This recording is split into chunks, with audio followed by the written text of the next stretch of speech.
Buenas tardes a todos y a todas. Les damos la bienvenida a este segundo encuentro del ciclo Diálogos entre directores, directoras, investigadores, investigadoras, los cines regionales de Argentina y América Latina, organizado por el Centro de Investigación y Nuevos Estudios sobre Cine, CINE, y la Red de Investigadores sobre Cine Latinoamericano, RICILA. Les agradecemos por favor que mantengan los micrófonos apagados.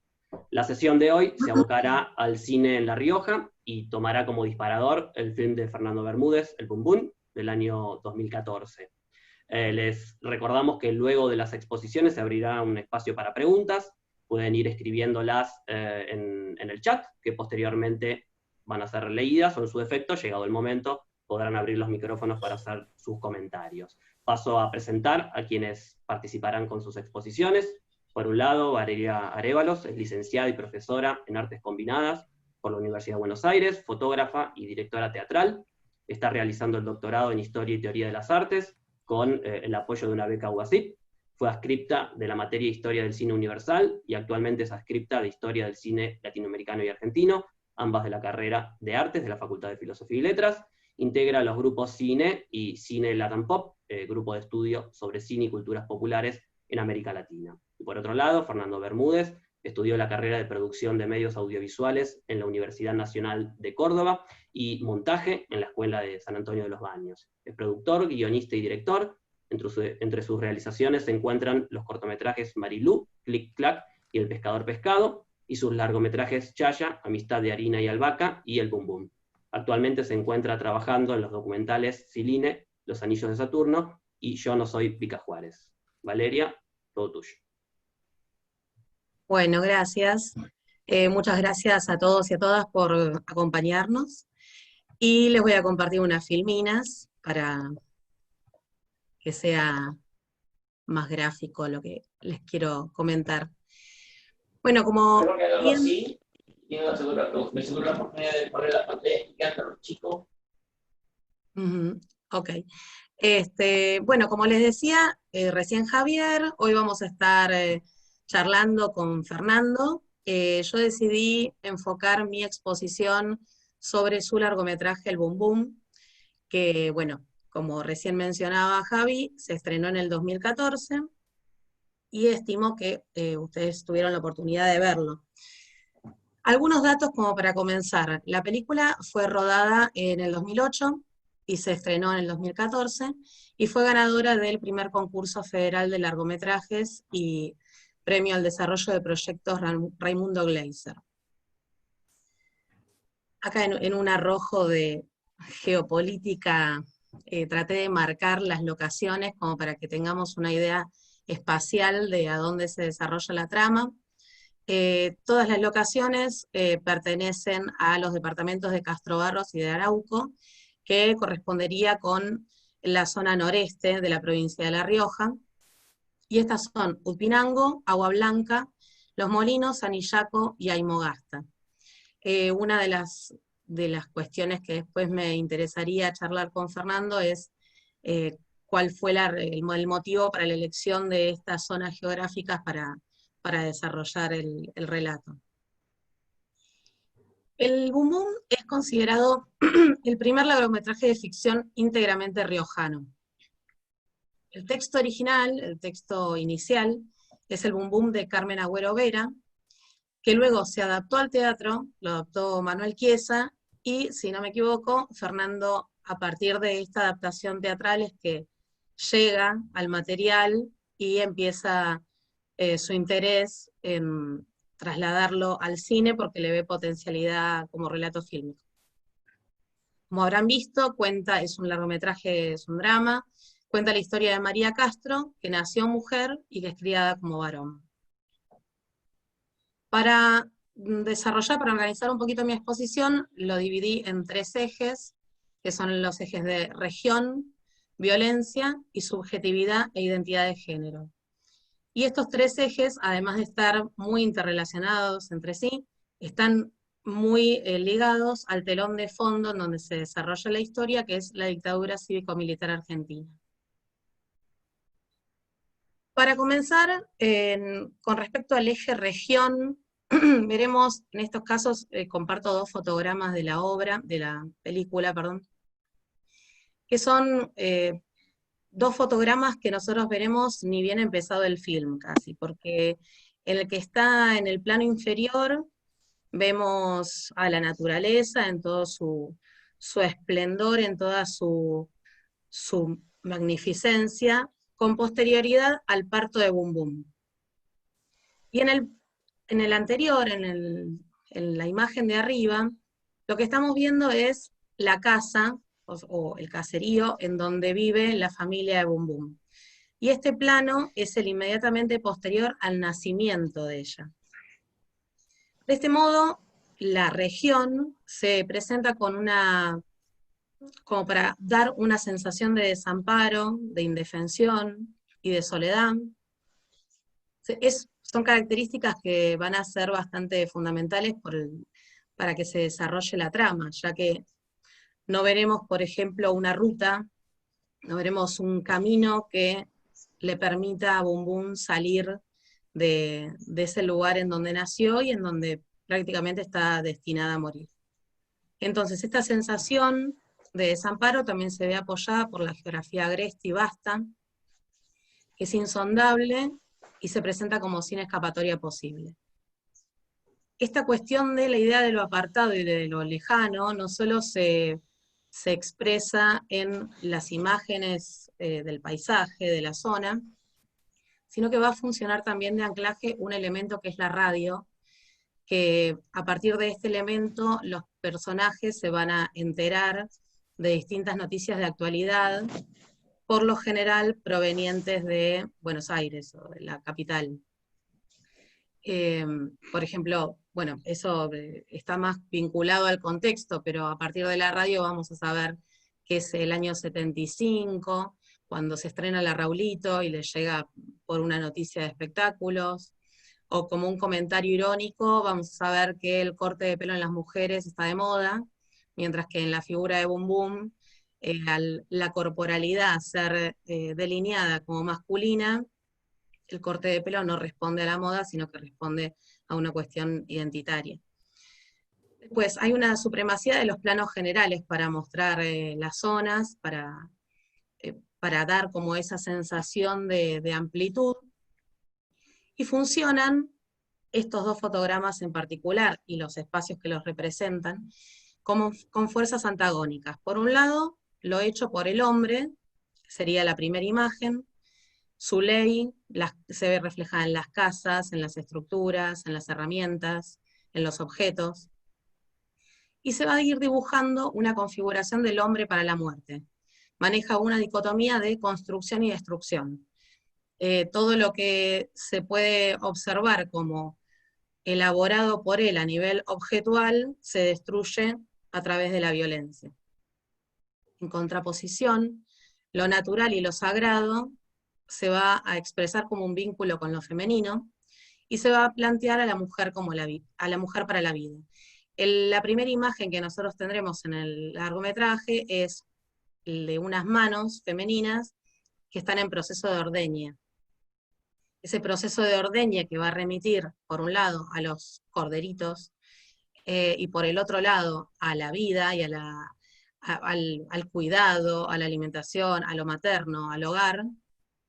Después van a completar la imagen de Bum Bum, que no solo no es capaz de matar a los animales con los que convive y a los que cría, sino que en cierto modo se revierte esta constitución de personaje y ella se convierte en un cordero más, ella se convierte en un animal de presa. En los dos casos, en el caso del nacimiento de Bum Bum, lo único que se escucha es el llanto de la beba, y la madre pare sola en la casa, porque bueno, en ese momento el marido está trabajando, las hijas van a buscarlo. Entonces, con dolor y con resignación, amparándose en la religión y en su conocimiento, porque ya fue madre en otras oportunidades, el parto de ella es silencioso, con dolor y sola. Ella se acata la ley del hombre, ella acata lo que el marido dispone de esa familia, no aceptándolo, no aceptándolo a nivel emocional o ideológico, pero está sometida por este hombre.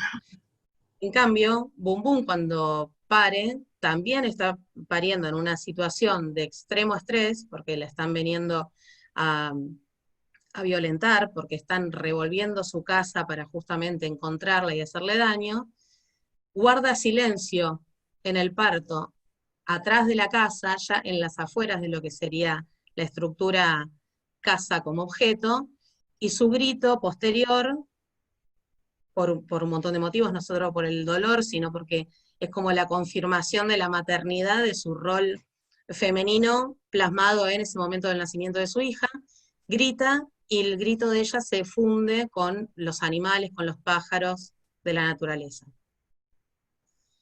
En relación con esto, el eje de violencia va a estar principalmente de la mano del padre, que es Antonio, y vamos a empezar a ver que hay diálogos entre dos escenas o dos planos particulares que nos van a mostrar el simbolismo que hay y la metaforización que circula entre los distintos objetos. Por ejemplo, en este caso, el objeto la muñeca y el objeto el hacha.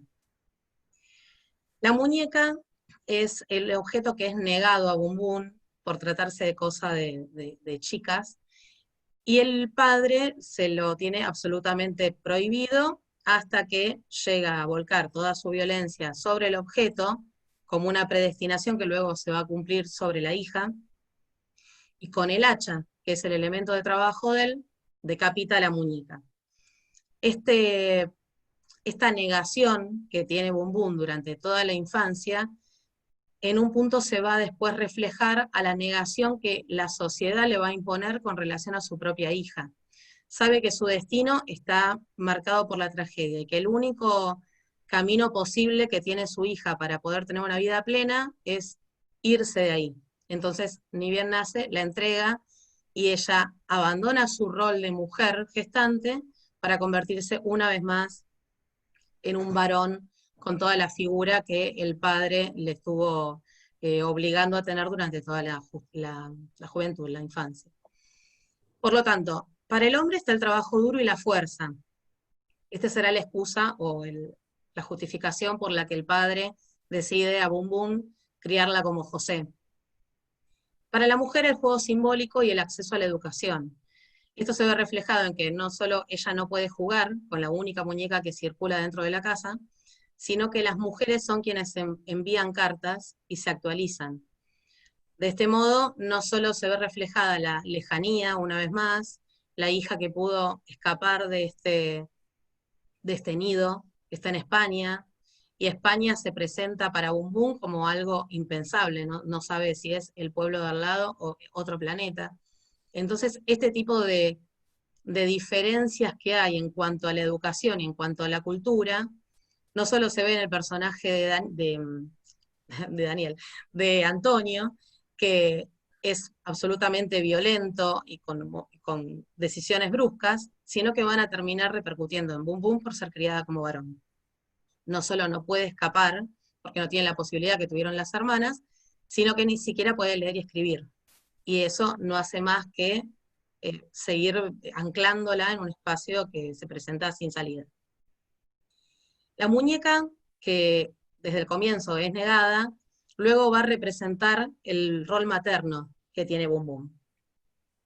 Y el hacha va a pertenecer a Antonio y va a pertenecer al mundo masculino. Por lo que cuando Antonio regresa después de un tiempo al hogar con una clara muestra de que la violencia se volvió a instalar en la casa, Bumbum intentará tomar al hacha como su arma para protegerse, pero el hacha responde a la ley de él. Entonces resulta un elemento ineficaz. En el diálogo, por ejemplo, de estos dos fotogramas, el espectador va a respaldar a Bumbum, va a estar consciente del peligro que representa Antonio, y por un lado, podríamos decir que acompaña a Bumbum en este ocultar a la muñeca, y por el otro le quiere dar una mano con respecto a protegerse con el hacha. Ninguna de las dos cosas funciona, digamos. Y continuando con esta línea de los fotogramas puestos en diálogo, tendremos en el eje subjetividad e identidad de género la casa que claramente no funciona como refugio de esta mujer. ¿Y qué vamos a ver representado? El espacio es en donde finalmente sufre la violencia, quizás el acto de violencia más definitivo o más tangible de la película, aunque viene siendo atravesada por la violencia desde chica, desde el nacimiento. Vamos a tener en el mismo lugar en donde ella sufre la violación, un cordero despellejado. Y en su mano, una vez más, el hacha, que no sirve para nada. Esta circulación de elementos o de concepto mujer y cordero, o mujer y presa, lo vamos a tener también por el sonido que hacen los corderos que remiten a los bebés, por la negación que tiene ella al tratamiento de la carne, a matar a un animal vivo. Entonces, esa hacha que viene de adentro y que no funciona para nada, lo único que hace es contemplar junto con ella un animal que representa su futuro, básicamente. Ella va a estar expuesta como carne en el ingreso al hogar por un padre que también se encarga de despellejar corderos. Entonces ahí veo, digamos, esa circulación de sentido. Por lo tanto, funciona constantemente con la ley del padre. Al nacer, Antonio decide que su hija sea criada como José, con esta preconcepción de que el trabajo duro solo lo pueden hacer los hombres. No obstante, tenemos dos mujeres que paren solas con dolor y que traen vida al mundo, y eso no es considerado un acto de fortaleza. Y después, luego, ser Antonio quien devele la verdadera identidad de Bum Bum, convirtiéndola en su mujer a través de la violación. Así como en el momento del nacimiento, dice, se va a llamar José como mi padre. Después, cuando percibe la erotización, digamos, que viene circulando entre el personaje de Joaquín y el de ella, dice, no, si vas a ser mujer, vas a ser la mía. Produce la violación, y bueno, posteriormente el embarazo de Bum Bum y el nacimiento de la bebé. Funciona de esta manera como una lógica del cazador y la presa. La performatividad que maneja Antonio es la que acompaña o la que se apoya en su ley, mientras que la performatividad de Bum Bum sigue dejando de lado el dominio del poder. El dominio del poder lo va a tener el padre, y ella desconoce que es mujer. O sea, no es que sabe que está haciendo un personaje de varón durante toda su vida por obligación del padre, sino que tiene desconocimiento. En ese desconocimiento se basa su debilidad. Para finalizar, los tres ejes que revisamos se asocian o se expresan de manera muy clara en el contexto sociohistórico dictatorial reflejado en la historia de la Casa de Bum Bum. De este modo, la situación del país, de la Casa Grande, se ve reflejada en la Casa Chica. Y el monstruo, el que genera el drama, el que genera el horror, está dentro de la casa, así como también en el país, ¿no es cierto? Por lo tanto, la mirada cómplice, que acá, volviendo al anterior, el de la escena de la violación, el muchacho que la festeja, para utilizar un término de antaño, la observa cuando está siendo violada, y al descubrir su identidad y al presentarse en un tête-à-tête con el padre de Bum Bum, la deja abandonada a su suerte. O sea, esa mirada cómplice que reconoce la violencia y no actúa, también se puede ver asociada al contexto dictatorial, en donde también la violencia está aplicada sobre los cuerpos, claramente, la sustracción de la identidad, y los espacios violentados, en donde ninguna puerta pone fuera de peligro los hogares, porque todos los lugares pueden ser atacados, robados, o en este caso, se puede entrar a la casa para hacer todo lo que se le hace a Bum Bum. Bueno, gracias. Dejé de compartir y ahora le voy a dar la palabra a Fernando. Bueno, bueno, de nuevo los saludo a todas y todos por estar presente. Muchas gracias. Gracias a vos, Valeria, porque bueno, de las charlas que habíamos tenido en este tiempo antes de hoy, te había dicho que ni yo expliqué mejor la película como vos lo hiciste en todo este trabajo que has hecho, muy minucioso, de cada detalle, de cada escena, de la historia en general, y eso está muy bueno. Hablando un poquito de lo que es el cine regional, más o menos de lo que trata estas charlas, bueno, cuando decías de esta historia, sí, está basada en un cuento de Carmen Agüero Vera, y ese trabajo que hace Manuel Chiesa, que lo lleva al teatro, este cuento, era una historia que yo trabajé mucho, el guión, sabiendo que era nada que ver con la historia que contaba Manuel en el personaje, sobre todo. El personaje en el teatro, él quería demostrar constantemente a sus amigos que él era un varón, que era un hombre, que era un macho más de la zona. Y yo lo llevé para otro lado, por una cuestión que también tiene que ver, por esa cuestión de una estructura dramática que sirva para hacer avanzar la historia. Y a mí me interesaba eso.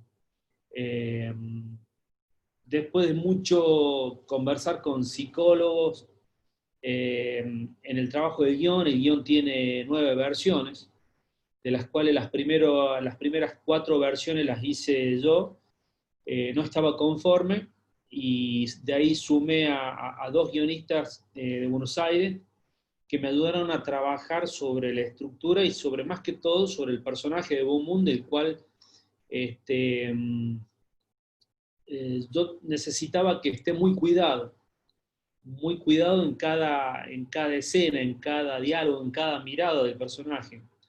Y en eso fue donde trabajé mucho. Los primeros guiones que trabajaron estos 2 guionistas profesionales, yo no me considero guionista profesional, digamos, ¿no? Pero un atrevido de la escritura, digamos, no entendían, o sea, no estaba conforme con el trabajo, pero hasta que logré entender qué es lo que pasaba. Estos guionistas, Gabriel Weinstein y Leticia Castro, son excelentes guionistas, pero no desconocían la idiosincrasia, el lugar donde se sitúa la historia. Entonces eso provocaba que el personaje no esté, los personajes en general, los lugares en general no estén descriptos y sirvan tanto el personaje al paisaje como el paisaje al personaje. Cuando me logré dar cuenta de esto, les dije a los chicos, les digo, cambiemos. Yo escribo, ustedes corrijan. ¿Por qué? Porque yo necesitaba que ellos trabajaran sobre la estructura, una estructura que haga avanzar la historia, que sirva para esta película, y no tanto, y yo plasmar el lugar.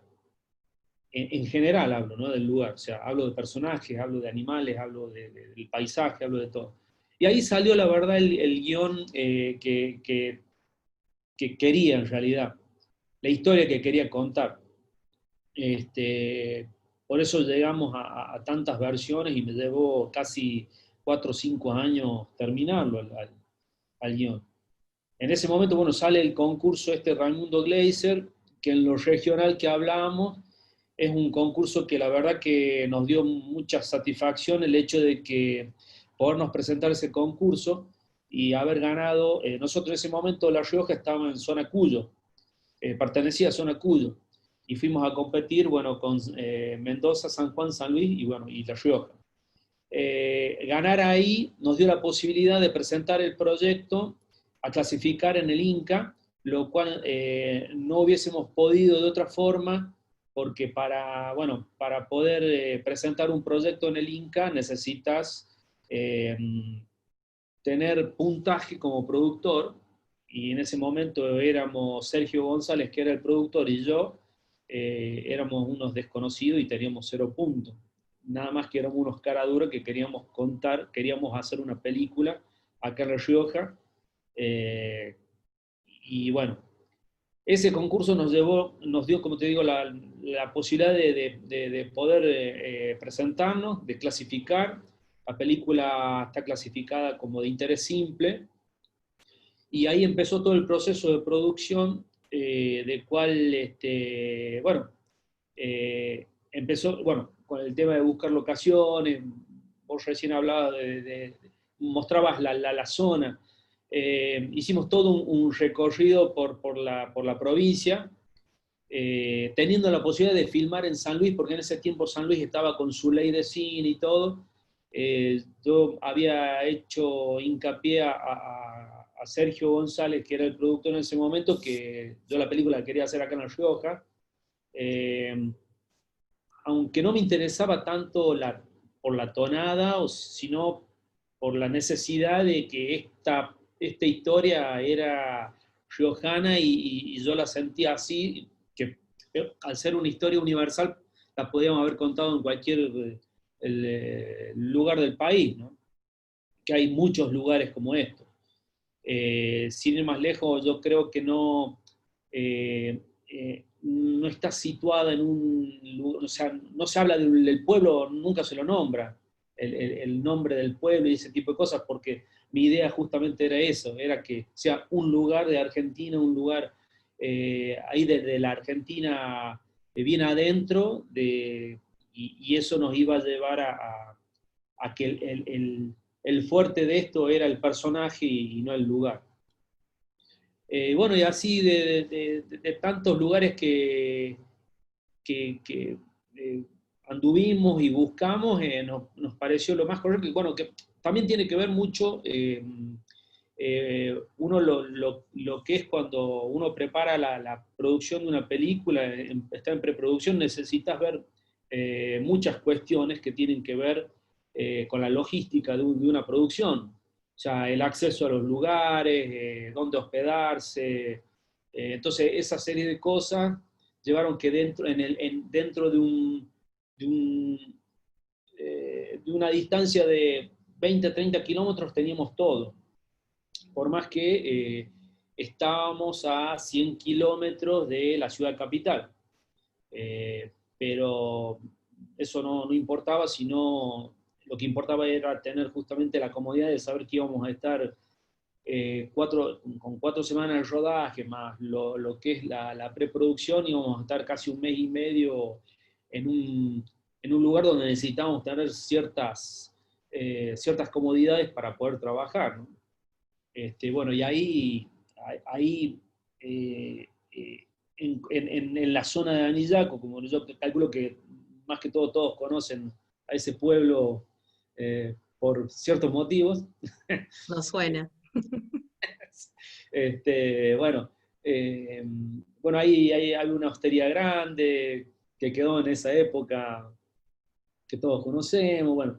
Y ahí cerquita encontramos esto, un rancho hermoso que iba a ser la casa de esta familia, que la verdad que estaba metida dentro de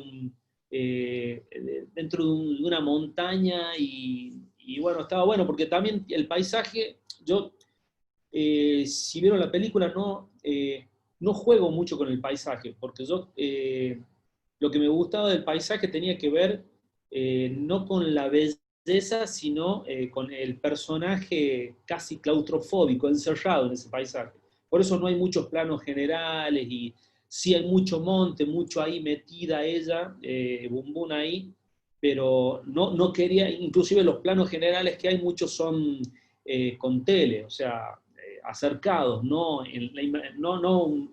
como una película de John Ford, ¿no? Donde se ve todo, que hay paisajes justamente para poder apreciarlos y venderlos, ¿no?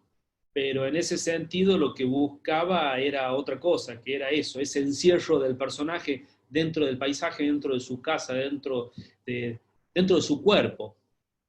Entonces, bueno, ahí aparece esa zona.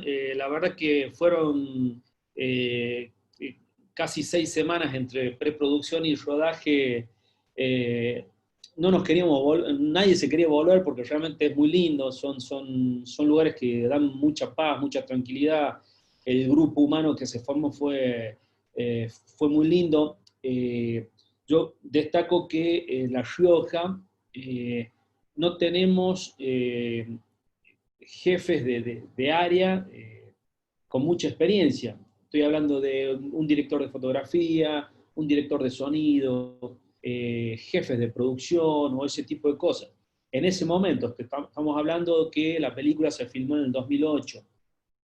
Hoy La Rioja ha cambiado un poco, hay gente capacitada, no sé si también, no tanto en estas áreas tan importantes como es la fotografía y sonido, por decirlo de una forma, pero sí en producción, sí en dirección.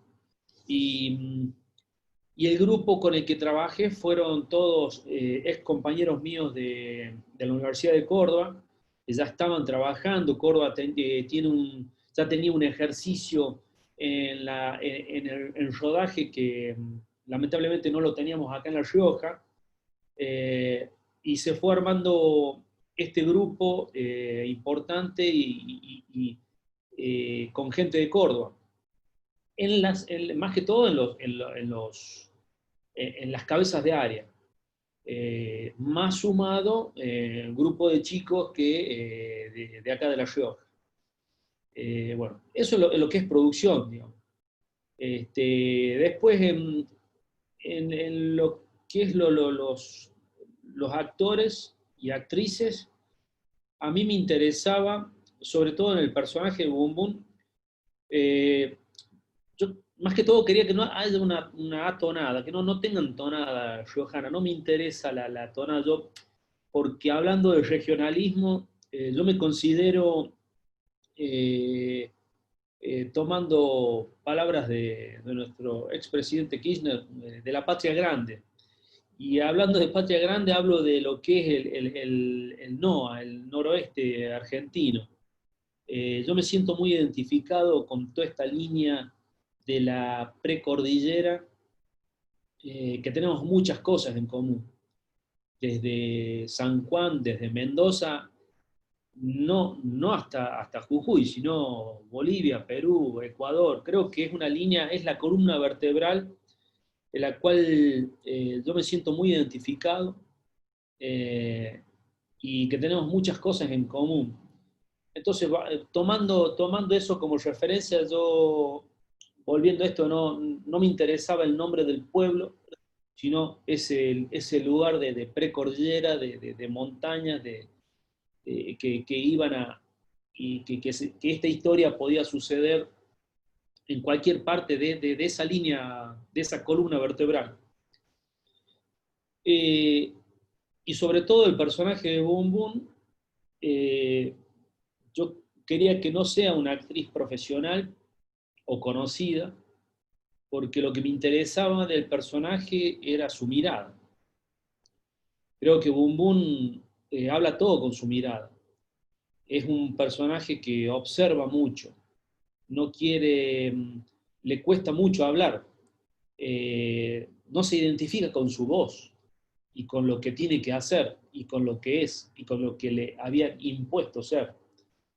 Entonces ahí aparece Silvina Páez, que justamente vi en la mirada de ella lo que me interesaba, y de ahí sale el personaje, un casting de casi, tiene unas 300 actrices,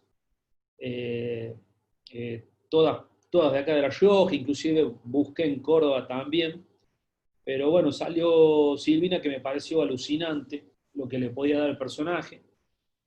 Tenía cero desconocimiento de actuación, pero con un trabajo con Gabriela, que fue la directora de actores, se trabajó casi un mes antes del rodaje, se trabajó mucho con ella para poder lograr lo que queríamos en la película, lo que queríamos que Silvina le dé al personaje. Así que bueno, por ese lado estaba muy contento. Después, hablando de Antonio, que el personaje lo hace Daniel Valenzuela, yo viendo una, La León, sí, La León se llamaba la película, una película en blanco y negro, estando en el Bafisi, en el Festival de Cine de Buenos Aires, me gustó mucho Daniel digamos, lo que le daba a ese personaje ahí en esa película, y bueno, hablamos con él y la verdad que es yo siempre digo, siempre hablo de Daniel como, Daniel Valenzuela como, es un obrero del cine. El tipo se pone la camiseta y no solamente va a actuar, sino, no sé, te opina, te dice, mira, este personaje lo puede ser tal, o vamos por acá, o yo te ayudo, una semana se vino a hacer prensa como para pinchar un poquito y vean, porque por ahí, bueno, los gobiernos, el gobierno, o sea, ningunean de alguna forma, dicen, bueno, un videíto, ¿no? Y nosotros no le podíamos hacer entender que era una película lo que queríamos hacer. Entonces, ese tipo de cosas, bueno, acompañadas de como Daniel, y que él, bueno, explicando que íbamos a hacer una película, y bueno, ahí empiezan a surgir algunas cosas que nos fueron ayudando a poder llevar la producción adelante. Bueno, eso por un lado, no sé, o sea, después el rodaje, la verdad que fue estresante, por un lado, por mi lado, digamos, porque 2 semanas antes de empezar, producción me dice, tenés que sacar una semana de rodaje porque no llegamos con el presupuesto. Y sacar una semana de rodaje significaba sacar casi 20 páginas de guión. Grave problema. Pero la verdad que todo sirve, porque en realidad cuando te das cuenta, cuando empezás a leer y empezás a sacar cosas que por ahí uno se enamora de ciertas escenas y que sin duda ves que no hacen avanzar a la historia, o con un simple texto podés cambiar 2 escenas. Entonces, ese tipo de cosas me llevó a hacer un ejercicio que súper interesante, y poder lograr bajar el guión, bajar esas hojas de guión para poder llegar a lo que producción me pedía, que eran esas 4 semanas de rodaje. Con respecto, hay una anécdota, bueno, súper interesante, que el guión, el final del guión era otro, en realidad.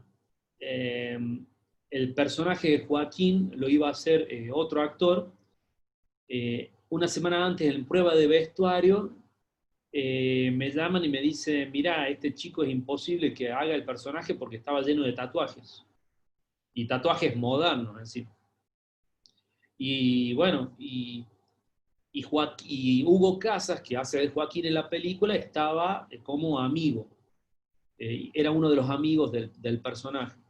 Y bueno, pasó él, y Joaquín, Hugo, en este caso Hugo Casas, le podía dar otra impronta al personaje. Y empecé a jugar con eso, empezamos a trabajar con Silvina y con Hugo esa relación, y me pareció más acorde con mucha más potencia ese final, de esa mirada de Joaquín e irse, y no en el guión final, que era que Joaquín mataba a Antonio. Y bueno, ese tipo de cosas así que pasan, que realmente, eh, hablando del guión, digo, o sea, después de esas 9 versiones, a mí me gusta tener un guión súper cuidado y bien, y estar muy conforme, pero para después poder tener la posibilidad de cambiar lo que quiera, o improvisar sobre ese guión. Y a eso jugaba yo. O sea, por eso me gusta un guión que esté totalmente consistente y para que después yo pueda jugar con eso. Porque muchas veces me pasa que a mí yo cuando estoy en rodaje hay un, no sé, según la locación, según el lugar, por ahí creo que los personajes pueden potenciar ciertas cosas o cambiar ciertas cosas dependiendo de esos lugares.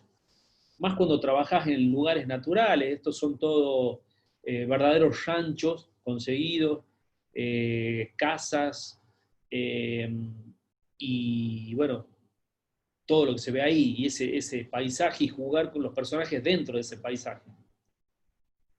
No sé, bueno, otra cosa así que te interese. Sí, quería saber la repercusión, la recepción con el público riojano, qué tal y cómo fue también el tema de la circulación por salas, dentro de la provincia y por fuera.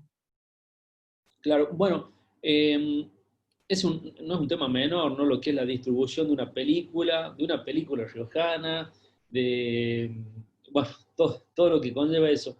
Eh, en sí, era una película muy esperada porque realmente sí, fue la primera película riojana. eh, o sea, en realidad hay otras películas, hay otros largos de hecho, pero que no están que no estaban dentro del Inca. Esta es una película que fue financiada por el Inca, subsidiada por el Inca. Así que en ese sentido tenía toda la impronta de esa profesionalidad, digamos, de una forma que otros largos que se hicieron no lo tenían. Eh, yo luché mucho para que se pueda, acá en La Rioja tenemos dos salas, dos multisalas. Y bueno, yo la verdad que luché mucho para que se puedan, y las multisalas estas no están, no manejan la programación los dueños de estas salas, sino lo maneja una empresa que está en Buenos Aires. Eh, y esa empresa ha ninguneado mucho la película, realmente porque, bueno, veían, me dec- no me daban bolas en cierta forma, ¿no? Perdón por la palabra. Eh, pero hasta que la película no pasó bueno, por el Festival de Málaga, no anduvo en Montreal, en Moscú, en Bélgica, en Ecuador, que ganó mejor guión, y bueno, una serie así en Buenos Aires ganó como mejor película argentina en Libercine, bueno, todo ese tipo de cosas, eh, hasta que no vieron que realmente sí, que era una película de lo que estábamos hablando. Bueno, no me dieron fecha. Hasta que, bueno, cuando logré que me dieran fecha, los horarios, lamentablemente, que me daban eran malísimos. Yo les explico por qué. Acá en La Rioja tenemos otra forma de vida. Nosotros, acá en La Rioja no se hace horario corrido. Nosotros trabajamos a la mañana, se duerme la siesta, una buena siesta, y arrancamos después de las 5 de la tarde hasta las 9 10 de la noche. Entonces el horario, el horario para ir al cine, más que todo una película que es para mayores de 16 años, el mejor horario es el de las 10 en adelante. Y a mí me habían dado la primera semana a las 8 de la tarde, que a las 8 de la tarde era medio como un horario imposible. Entonces, bueno, todo ese manoseo y ese franeleo de poder conseguir, bueno, la segunda semana me dieron un horario central, que era a las 10 10 y pico, creo. Bueno, y la película, la verdad que tuvo muy buena repercusión acá en La Rioja. Sin ir más lejos, nosotros, por la media de espectadores, deberíamos haber seguido en sala, porque todas las funciones eran llenos, y bueno, estuvo 3 semanas y después la sacaron de cartelera, como les digo, o sea, daba para seguir porque la media nos daba. Pero bueno, esos son por decir una forma, el problema grave que tenemos de por sí las películas argentinas y mayormente estas películas que están hechas desde las provincias, ¿no? Yo siempre digo que, bueno, que si no lo tenés a Darín estás muerto, ¿no? Pero bueno, es parte del juego y espero que alguna vez lo podamos cambiar, porque las leyes están, lo que pasa es que no funcionan, ese es el problema. Este, pero bueno, es eso. Y después, bueno, estuvimos también en Córdoba, se pasó fueron 2 funciones en un solo día, un día miércoles. En Buenos Aires estuvimos en el Gomón, estuvo 3 semanas en la película. Así que bueno, yo la verdad que siempre es como una cuenta pendiente de lo mal distribuida que fue, que me hago cargo yo que por ahí por el apresurarme para estrenar, no se estrenó como se debía. Lo que sí también hay que tener en cuenta es que para estrenarla como se debe, necesitaba el presupuesto de lo que a mí me había salido de la película, o sea que era imposible, digamos. Así que bueno, eso, o sea, fue muy difícil, eh, la distribución es muy difícil, eso es una realidad, digamos.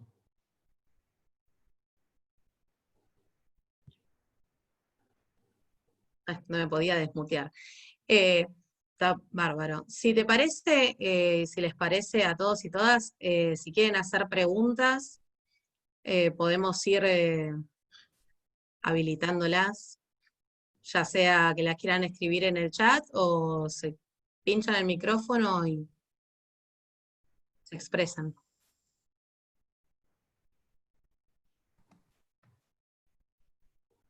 Jorge Sala. ¿Qué tal? Muy interesante la exposición de ambos.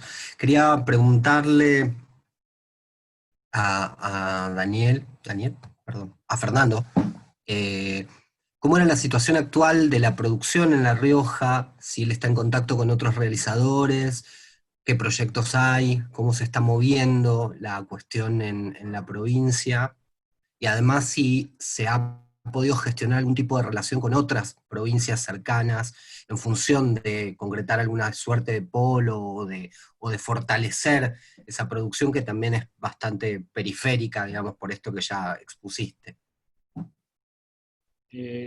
Bueno, vos sabés que con este nuevo gobierno provincial, dentro de la Dirección de Cultura, dentro de la Secretaría de Cultura, se creó un área que se llama Dirección de Cine, que bueno, la verdad que tenemos un poquito de esperanzas que funcione, eh, que se empiecen que se empiece a trabajar sobre un polo audiovisual, que se trabaje sobre una Film Commission. La Rioja, la verdad que es una provincia sumamente interesante tanto para nuestras historias, como también para que vengan a filmar acá por la cantidad de paisajes y posibilidades y opciones que hay dentro de la provincia. Lo que sí, bueno, tenemos que nosotros desde acá organizarlo de cierta forma para que se pueda lograr eso. Con respecto a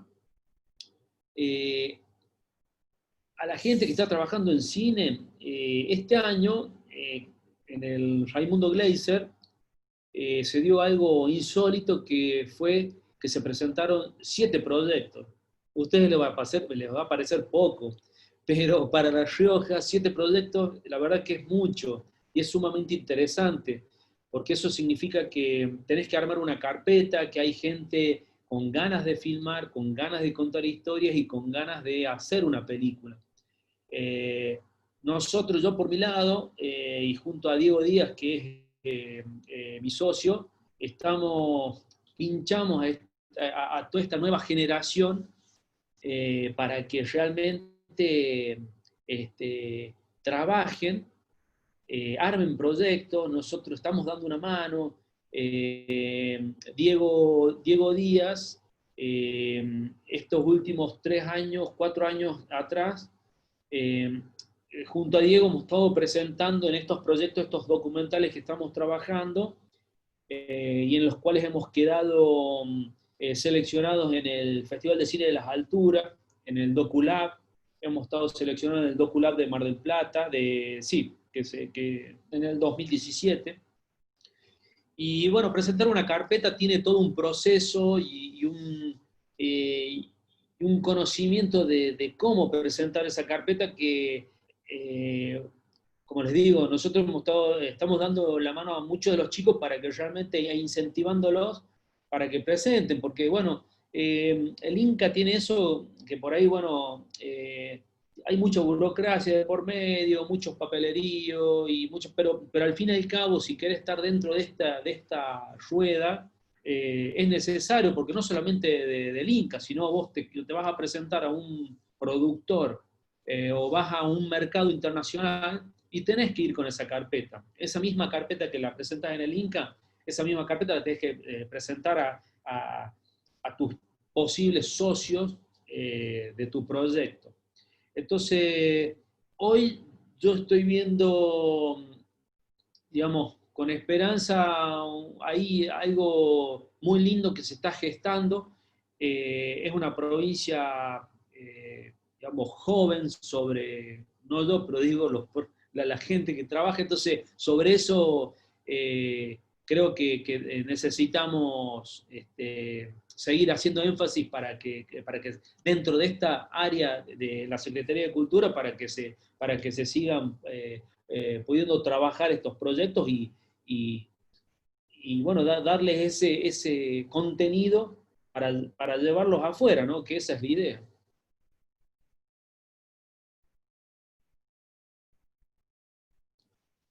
No sé si hay otra pregunta. Sí.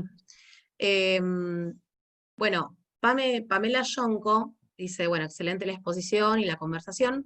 Me interesa mucho lo que cuenta Fernando sobre el equipo de técnicos y la nueva generación. Quería preguntarle entonces si considera que el rodaje del Boom Boom fue un espacio de formación para técnicos y futuros cabezas de equipo. Y en la misma línea, si hay espacios de formación actualmente. No sé si fue el Boom Boom, dio ese puntapié para armar, para que hoy haya cabeza de... Vos sabés que yo siempre cuento la experiencia de Córdoba, que Córdoba, el timing de trabajo en producción la hizo porque entonces estoy hablando desde el 2005 hasta el día de hoy, se hizo mucha publicidad.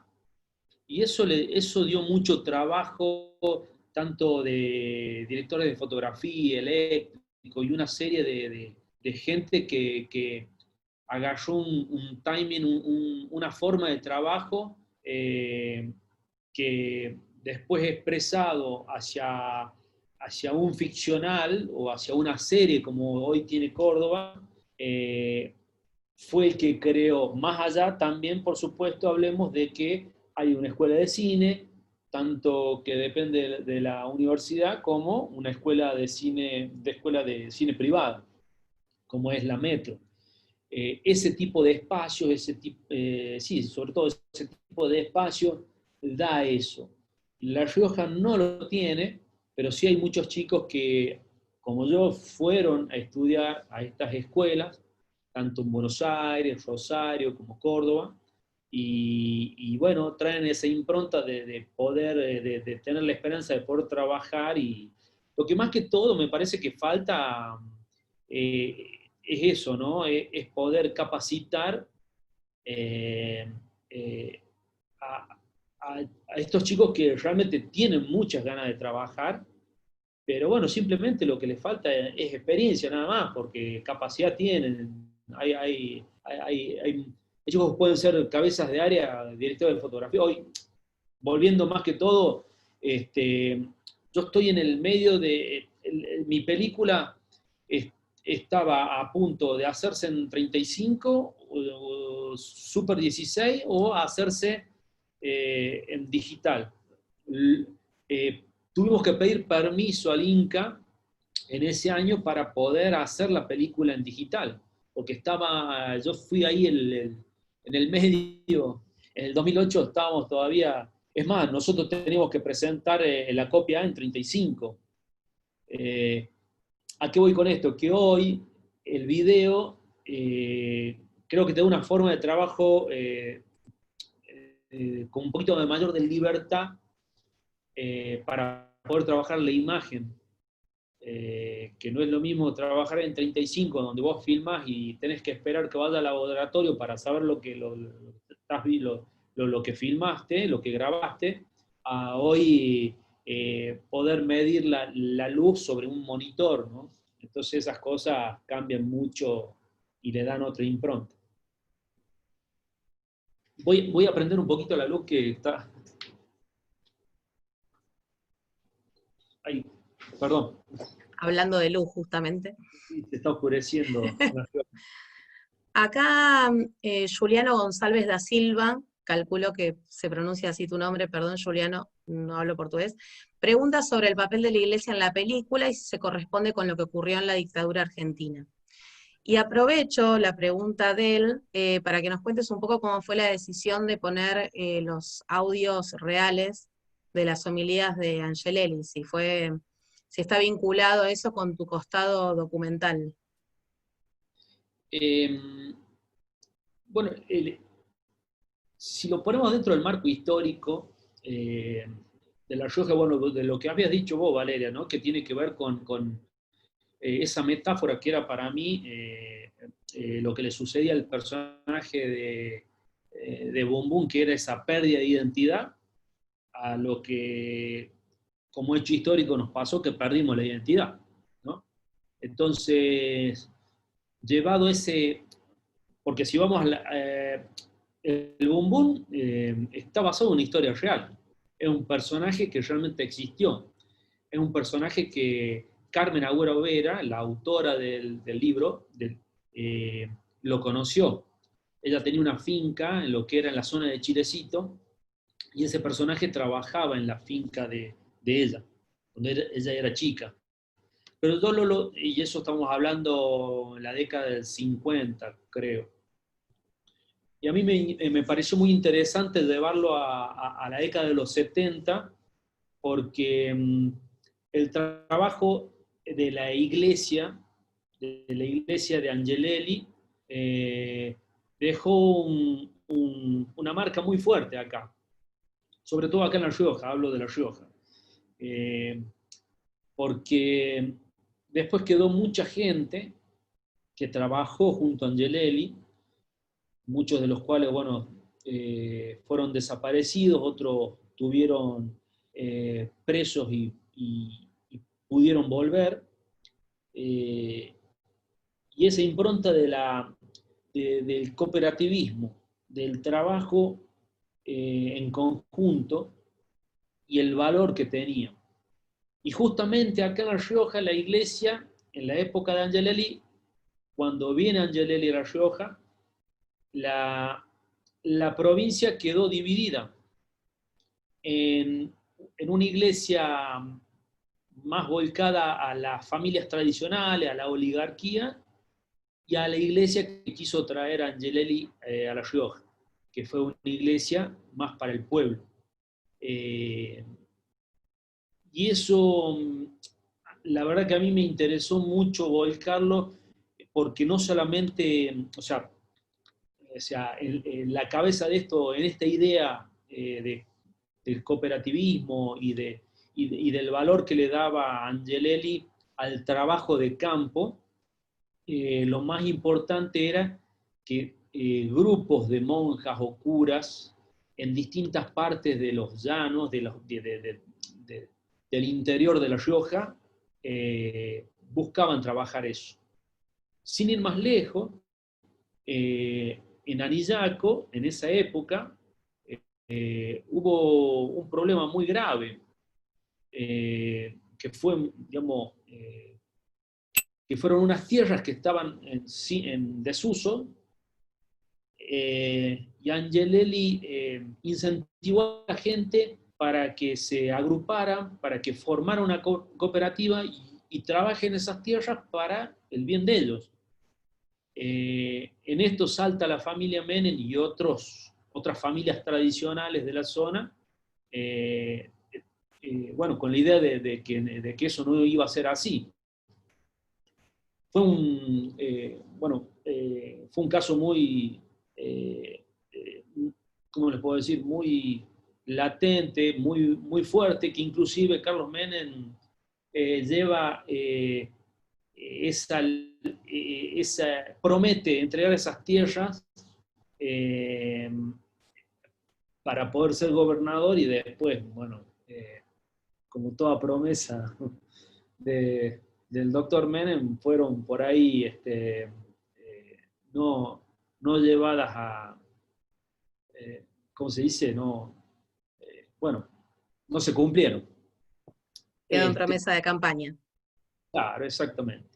Y bueno, y me interesaba, como digo, esa iglesia me interesaba, pero esa iglesia, la que había traído Angelelli del Concilio Vaticano, que decía, basta, la iglesia tiene que salir a la calle, tiene que ir a los barrios, tiene que ir a esta zona olvidada. Y es maravilloso el trabajo que hizo Angelelli en el poco tiempo que pudo estar, lamentablemente, porque, bueno, hay que aclarar que no fue un accidente auto, está comprobado que fue asesinado. Y él, como les digo, en todos nosotros dejó una huella muy importante, una marca muy importante de lo que se debía hacer. Creo que, bueno, no me acuerdo la otra parte de la pregunta que... No, era básicamente esto, el rol de la iglesia, y si estaba vinculado la utilización del audio real de las homilías con tu costado documentalista. Sobre el audio, sí. La verdad que yo estaba investigando, pero así como muy al pasar, para hacer un ficcional sobre la vida de Angelelli. Y bueno, esto de juntar información y encontrarme con información, me encontré con estos audios, estas homilías de Angelelli, que me parecieron interesantes, casi homenajearlo de una forma, tenerlo en esta película, y más que todo por el valor que tenía y por lo que se muestra, ¿no? Que justamente era eso, ¿no? Era buscar reflotar la unión de los trabajadores en estas zonas tan desoladas, ¿no? Después tenemos una pregunta de Federico Sánchez, que dice cómo se llevó a cabo la postproducción de la película, ya que la película fue terminada 6 años después del rodaje. Bueno, ese fue un grave problema de producción. Pongan música de violines y me pongo a llorar ahora. No, realmente una vez que se termina el rodaje,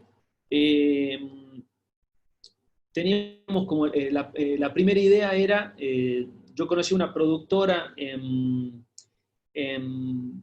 España, y una compañera mía de la escuela de San Antonio de los Baños, que yo quería que el montaje lo realice ella, porque me parece es una excelente montajista, y ella trabajaba en una productora, y vimos la posibilidad de que llevando el montaje a España, podíamos llegar a conseguir parte o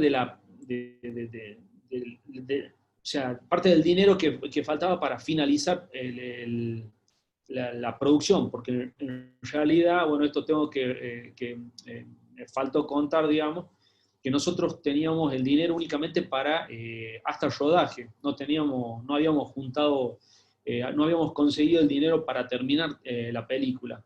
Que esa es una de las cosas que nos enseñan en las escuelas de cine y en todos estos, y en el Glazer también.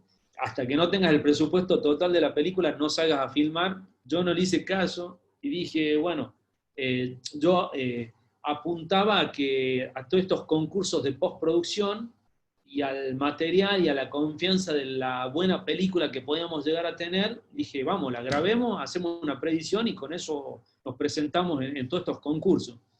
Me presenté en todos los concursos que había, no ganamos ninguno. De todas formas, llevamos la película a Madrid con un problema muy grave, que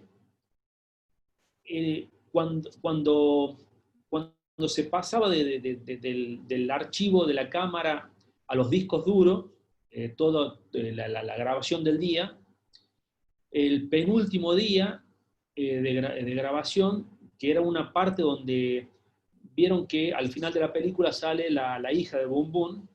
Bueno, la hija de Boom Boom en el guión aparece en diferentes etapas de la película, donde ella llega al pueblo, donde se encuentra con la monja, bueno, toda esa serie de escenas. Cuando llega el material a España, me dice Elsa, la montajista, me dice, Fernando, falta la escena tal, tal, tal, tal y tal. Y digo, bueno, pero eso se grabó el penúltimo día. Miro los archivos, sí, le digo, ¿están ahí? No, no están. Estaban los clips del start de que había comenzado a grabarse, pero no estaba la imagen. Yo no sabía si tirarme de un tercer piso, de un séptimo piso, tirarme al río, ahogar, o sea, bueno. Eso fue, para mí fue bueno, o sea, me faltaba el personaje que nos contaba la historia. Entonces, bueno, Elsa hizo toda esa preedición como tenía, respetando el guión, pero faltando esas escenas. Y bueno, después cuando me llega el material, lo veo y estaba muy lento, el protagonista pasaba a ser Joaquín, había perdido protagonismo Boom Boom. Era toda una cosa que decía, no puede ser. Y bueno, un bajón, o sea, pero bajón mal, hablando en serio, o sea, mal. No estaba la película que yo había pensado. Y estuve un año, la dejé, dije, no, dejo esto así como está, no lo toqué. Y era, no sé, iba por la calle y se me venía una imagen a la cabeza y anotaba y me despertaba a la noche y anotaba otra cosa. Y fueron todas cosas que, digo, por dónde podía volver a enganchar a que la película tenga la estructura que yo quería. Después de casi 2 años de proceso de eso, de un proceso interno, digo, mío, ya con un libro, casi una Biblia, anotado, escrito cosas y dibujos y todo esto, hablo con Andrés Tambornino, que es un editor y director de cine de Buenos Aires, no sé si por ahí, bueno, muchos lo conocen. Aparece, bueno, justamente Daniel Valenzuela me dice, che, mirá, Daniel es muy buen, Andrés es muy buen montajista, que esto y el otro. Bueno, fui con el material, le dije, Andrés, mirá, es esto, yo quiero esto, acá está escrito lo que más o menos quiero, te lo dejo y vengo dentro de un año. Le dije, si querés, vengo dentro de un año, pero no sé. Bueno, la cosa es que Andrés hizo un trabajo maravilloso.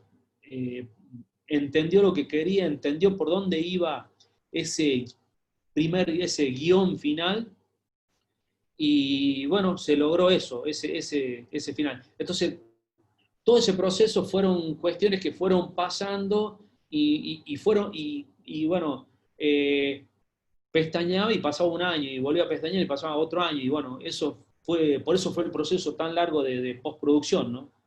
Más allá de que, como les digo, o sea, el dinero después aparece por un préstamo que nos hace el gobierno. Nosotros nos faltaba la última cuota que nos reintegre de subsidio del Inca, y bueno, ahí aparece el gobierno y dice, bueno, yo les firmo un contrato donde una vez que yo entregando la copia A recibimos el subsidio del Inca, eso se lo devolvíamos al gobierno. Y así fue como la pudimos terminar.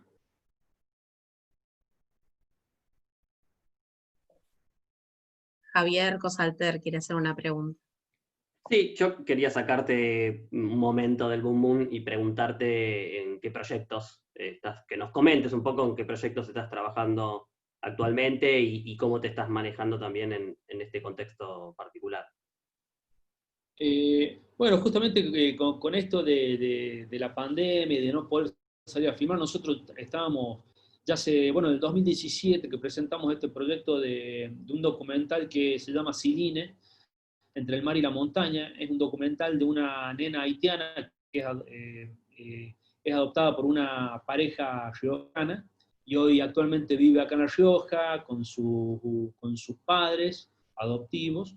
Y ella hace un deporte muy particular que es el que se llama volteo, vaulting, como le llaman, que es de la rama ecuestre, que es un caballo que gira en círculos y el jinete va haciendo figuras, como si fuera un circo, y el jinete va haciendo figuras arriba del caballo.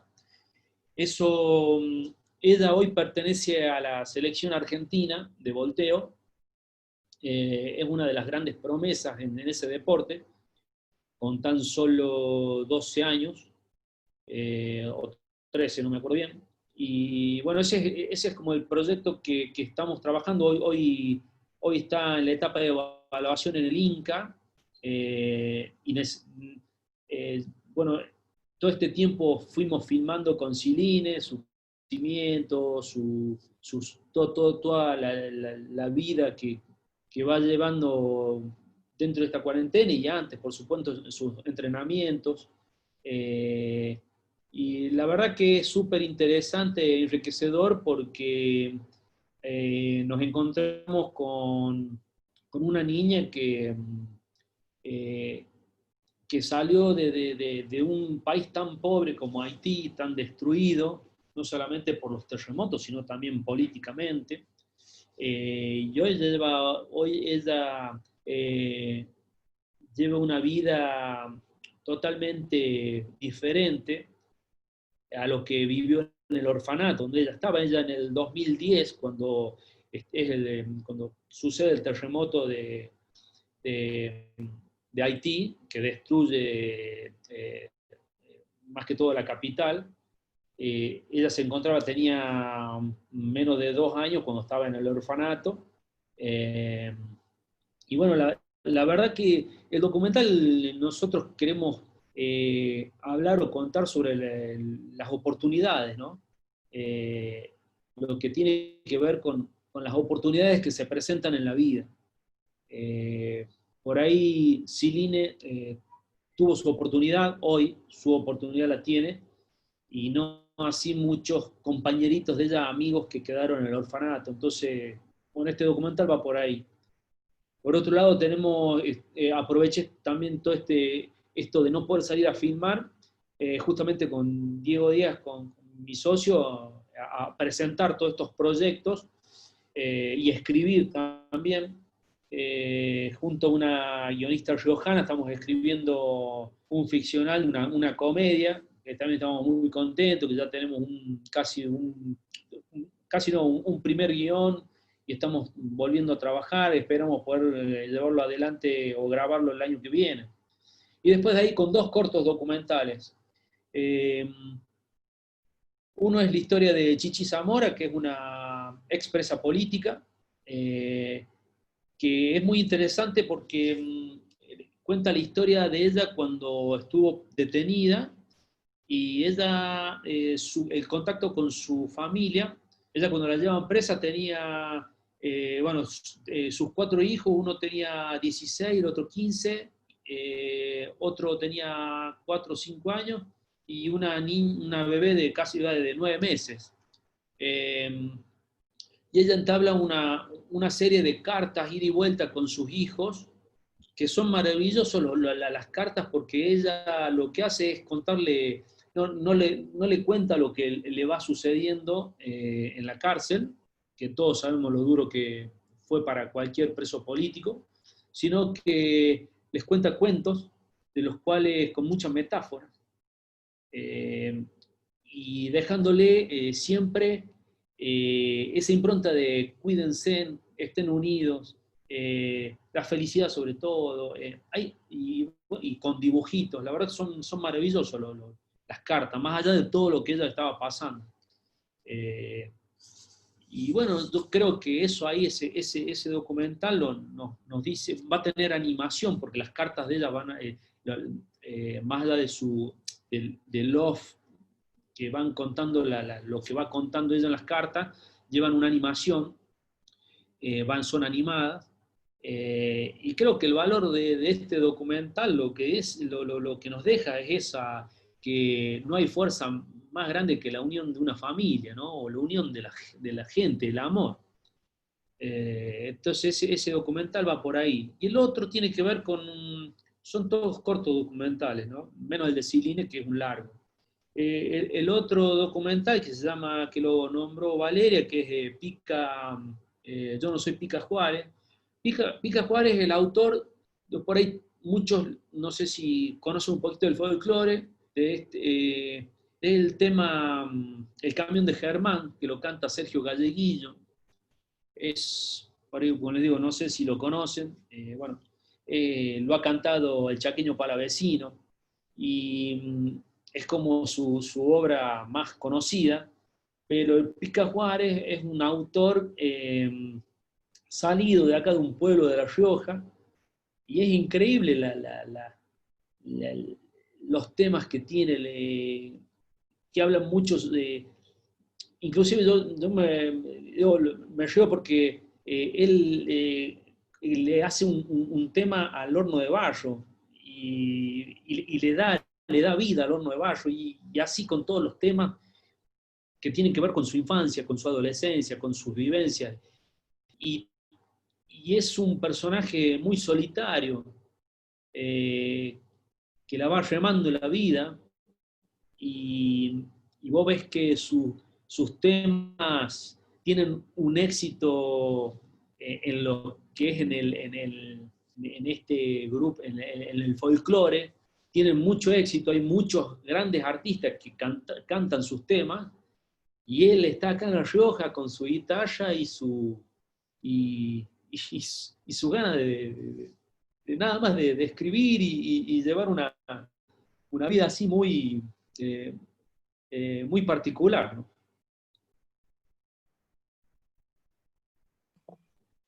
Hace unos momentos, Joelma Ferreira había eh, dicho que quería preguntar algo, no sé si lo querrá decir con micrófono.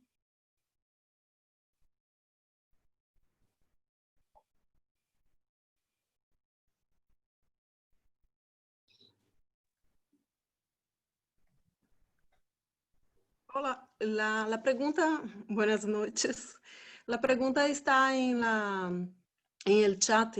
Es acerca de la construcción del personaje Bum Bum, sobre la masculinidad que su padre intenta imponerle, y cómo eso no sale bien, o sea que desde mi punto de vista no ha sido exitosa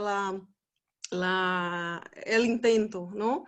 Por otro lado, la feminilidad tampoco ha sido construida. O sea que Bum Bum me parece un personaje un tanto andrógino, desde el punto de vista de su construcción de género. Me gustaría saber si ha sido proposital, o sea, que ha sido una intención hacer así, deliberada, o si no, y por qué. Bueno, vos es muy interesante la pregunta, porque vos sabés que yo cuando estuve construyendo el personaje en el guión, eh, la psicología dice que lo que yo hice está mal, no es así. Y bueno, le doy la razón porque son profesionales y saben de lo que están hablando. Yo siempre digo que yo, para hacer avanzar la historia y para querer contar la historia que yo quería contar, tenía que jugar con eso. Inclusive no solamente con el personaje de Bobo, sino también de Joaquín, el amigo. Pero hablando del padre, Antonio, más allá de lo que podemos decir de que es un tirano, es, bueno, todo lo mal que podemos hablar del personaje, yo también creo que el personaje de Antonio es víctima de una sociedad, es víctima de un momento, de un lugar, que no le quedaba, no sé si no le, mal dicho, no le quedaba otra, sino que creo que él estaba dentro, pertenece a una sociedad que le imponía tener hijos varones, ¿no? Entonces, por ese lado, podemos hablar de Antonio como eso. Más allá de que no sea una víctima, ¿no? Por supuesto, pero digo, en esta cuestión de lo social dentro de esa sociedad, es eso. Y Boom Boom, como te digo, yo cuando hablaba yo usaba mis horas de análisis, las usaba para hablar del personaje, aprovechaba, y, y mi psicóloga decía, no, digamos, si Boom Boom nace varón, o sea, una cosa es el género, otra cosa es el sexo. El género se lo impusieron y, digamos, Boom Boom se siente totalmente varón. En ningún momento duda de ser varón. Y yo le decía, sí, está bien, científicamente es cierto, pero a mí no me servía para el personaje, o por lo menos yo la historia que yo quería contar, no me servía eso.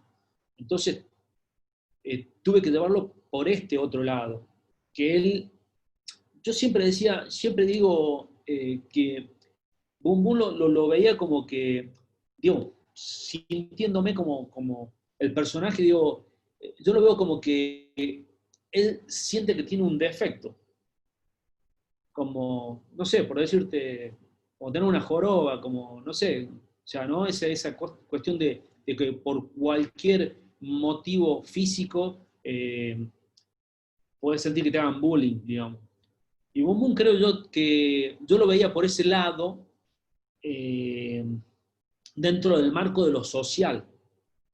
Entonces, por eso jugué por ahí, ¿no? Pero sí es cierto, o sea,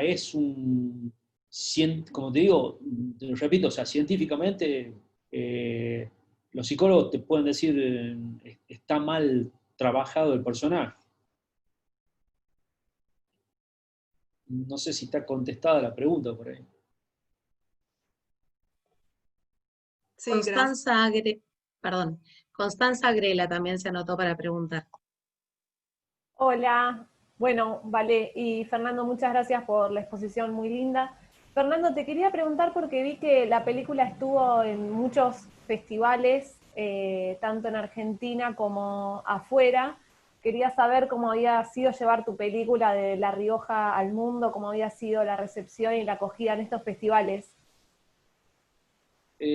Bueno, sí, la verdad que a mí eh, esa como esta primera experiencia para mí en festivales, yo siempre digo que lo que siempre busqué a partir de que soñé con hacer esta película era justamente eso, que era lo que yo siempre reniego de nosotros los riojanos, eh, que hacemos las cosas para nosotros, no nos gusta sacarlas al mundo, porque es como que somos celosos y nos gusta disfrutarlas nosotros. Y yo siempre digo, yo quería cambiar eso, es decir, quiero hacer una película que trascienda La Rioja, que realmente, o sea, el mundo conozca quiénes somos, qué somos, cómo somos. Y para eso había que darle una impronta universal al tema, que no es poco, porque no es fácil universalizar un tema, eh, digamos, desde acá, desde La Rioja. Y por suerte me encontré con que sucedió eso, con que la película pudo salir, pudo superar los límites de la provincia.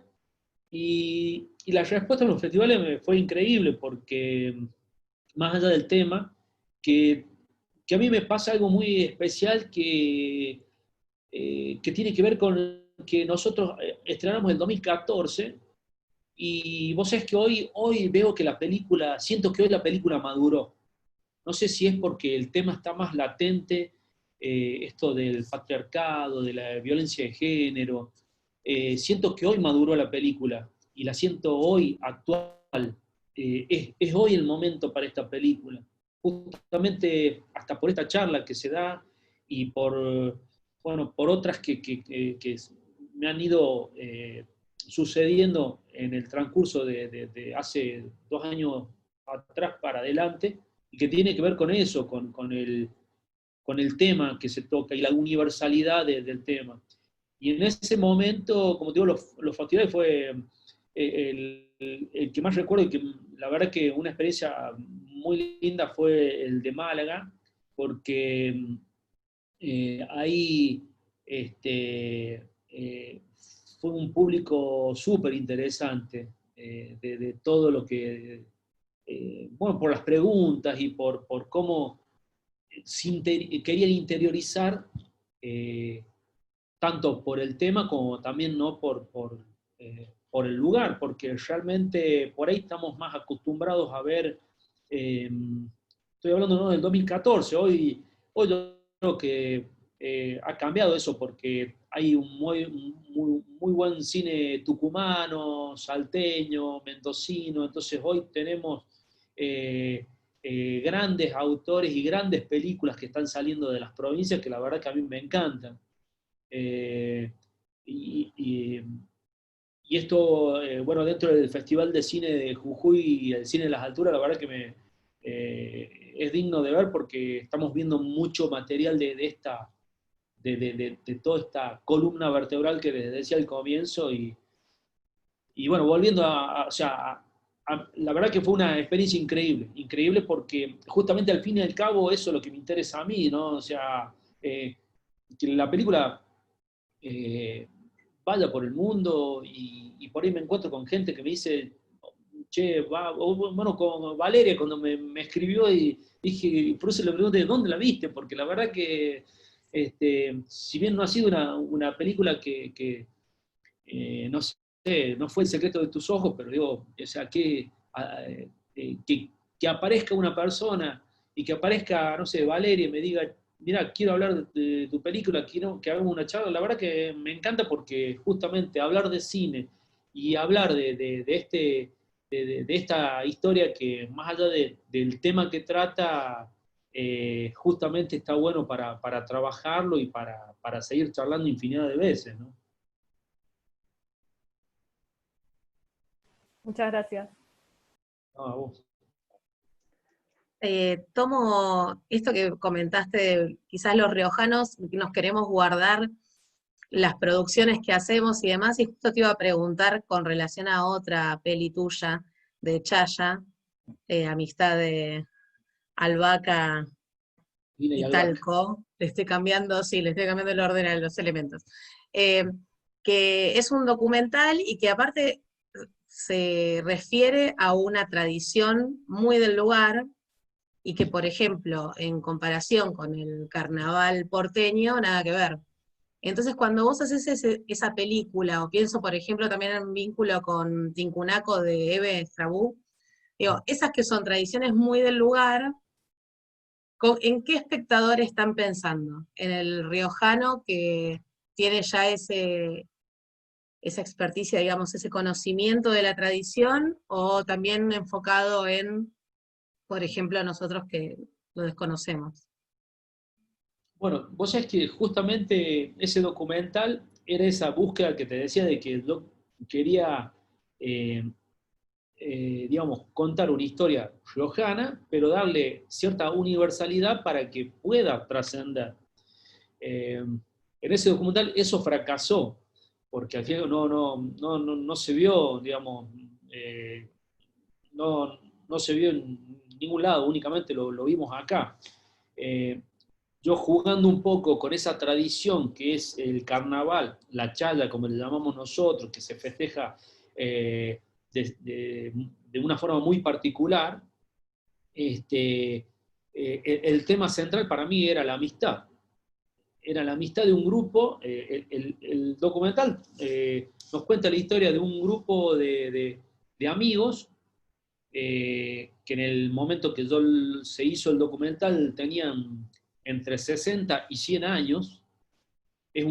Y amigos que se conocían de toda la vida, desde muy chiquito, y el lugar de encuentro era un club, era el Club Riojano, del cual, bueno, da la casualidad de que mi casa paterna, el fondo toca con el club, entonces los días que estaba cerrado nos cruzábamos desde mi casa para ir a jugar al club, siempre fue un lugar de encuentro de amigos, y me encontré con este grupo que para la época de carnaval, que en antaños, como le dicen ellos, en los años 40, 50, 60, 70, era ese carnaval tradicional de 3 días como dicen ellos, 3 días de joda. O sea, salían de la casa un viernes y volvían el domingo, volvían el lunes. Y esa cuestión, ¿no? de ese que hoy en día, digamos, lo podemos llevar para el lado del machismo, ¿no? El hombre que sale a festejar y la mujer que se queda en la casa. Pero lo que tiene de interesante esto es cómo a mí me interesaba en todos casos, más allá de lo tradicional de ese festejo, de lo que es el carnaval para nosotros, para los riojanos, que es... creo que, bueno, acá en La Rioja, no sé, en febrero termina el carnaval y ya están pensando en el carnaval del año que viene, del año siguiente, ¿no? Porque son esos momentos que, bueno, que, no sé, se llevan la sangre, no sé cómo explicarlo. Hay que vivirlo, como dicen acá, a eso tan tradicional que tenemos nosotros. Pero, como le digo, a mí me interesaba, ¿no? Es decir, cómo estos hombres, tanto tiempo juntos, ¿qué los llevaba qué es lo que había dentro de esa amistad, qué es lo que sentían? Y bueno, la verdad que fui trabajando sobre eso, y el documental empieza en un carnaval, y lo seguimos todo el año, que durante el año se juntaban para un cumpleaños, para el Día del Amigo, para un serie de cosas, y terminado en el carnaval del año siguiente. Y fue eso, fue casi un documental de observación, de búsqueda de esa esencia del por qué, ¿no? A dónde está la esencia de la amistad, de dónde se agarra la amistad para tantos años juntos, ¿no? Fue eso, fue. Y bueno, digamos, buscando esa universalidad era eso, ¿no? Ese tema, pero dentro del marco de esto tan tradicional que es para nosotros la charla, ¿no? Si les parece, hacemos una pregunta más y vamos cerrando. Yo quisiera hacer una pregunta, si puedo hacer una. En tu conversación mencionaste algunas instituciones, hablaste del concurso Raimundo Gleiser, del Inca, y que habías tenido cierto contacto con la provincia de San Luis, no sé si específicamente con San Luis Cine. Quería preguntarte, dado que entendés que La Rioja forma parte de Cuyo, ¿cuál ha sido el rol de San Luis Cine como productora en lo que respecta a la financiación de proyectos de la región? Y si en la actualidad funciona San Luis Cine, si sigue en actividad, porque no hay tantas referencias a noticias en los últimos años. Sí, vos sabés que, bueno, en realidad nosotros ahora ya volvimos al NOA. Nos pasa, no nos quieren en ningún lado, ¿viste? Pasamos de Cuyo al NOA, ¿viste? Ahora volvimos al NOA, que es donde nunca nos tenemos que haber ido, porque yo creo que nos identificamos más con Catamarca, Jujuy, Santiago, Salta y Tucumán que con Mendoza y San Luis, es una realidad. pero yo a San Luis Cine lo tomo más como un cholulismo de un gobierno que le interesaba más aparentar y que fue utilizado por, por muchos productores vivos que saben del tema y vieron que ahí tenían una posibilidad de filmar, y está bien, está perfecto, bueno, creo que tiene que ver por ese lado. Yo creo que hoy San Luis Cine no funciona, te digo sinceramente, no desconozco, no sé, como decís vos, no sé si se han vuelto a hacer, producciones ahí, pero en realidad lo que San Luis Cine hacía, ¿qué era? Vos presentabas tu proyecto en el Inca, te aprobaban el subsidio, y lo que te decía San Luis te decía, como el Inca te lo va dando en cuotas, San Luis lo que te decía es, vení, filma acá, con un poco, digamos, un porcentaje de actores y de técnicos de acá, en los lugares de acá, y nosotros te damos toda la plata para que vos filmes, para que vos hagas tu película. Y ellos se quedaban con el subsidio. Algo así era. Que en realidad nosotros hicimos, digamos, esto que les contaba antes con el gobierno de La Rioja, fue un poquito eso con mi película, fue eso, decirles, mirá, tenemos esa plata en el Inca que nosotros no la podemos sacar hasta que no mandemos la copia A. Danos la plata y nosotros te damos esa cuota. ¿Cuánto es la cuota? Tanto, bueno, es un poco así. Yo creo que San Luis Cine jugó con eso, ¿no? Ellos tenían la plata en efectivo, la tenían ya, y bueno, es interesante, y para cualquier productor que donde uno pueda poder, y más siendo lo difícil que es filmar aquí en Argentina, y que el Inca libere libere las cuotas y todo eso, creo que San Luis en ese sentido jugó con eso y le fue bien, pero en el tiempo, bueno, también no sé hasta qué punto, porque bueno, en el tiempo no perduró, ¿no? Así que bueno, es eso. Gracias. Si hay alguna más, si no les parece cerramos acá, como quieran.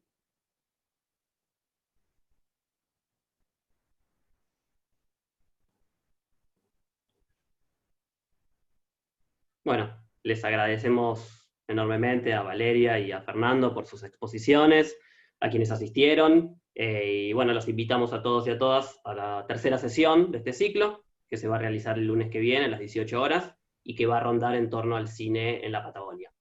Así que bueno, hasta la próxima. Muchas gracias. Muchas gracias, Fernando. Muchas gracias a todos y todas. No, bueno, yo Muchas gracias. agradecerles tanto a Valeria como a Javier, bueno, Valeria sobre todo por esta invitación.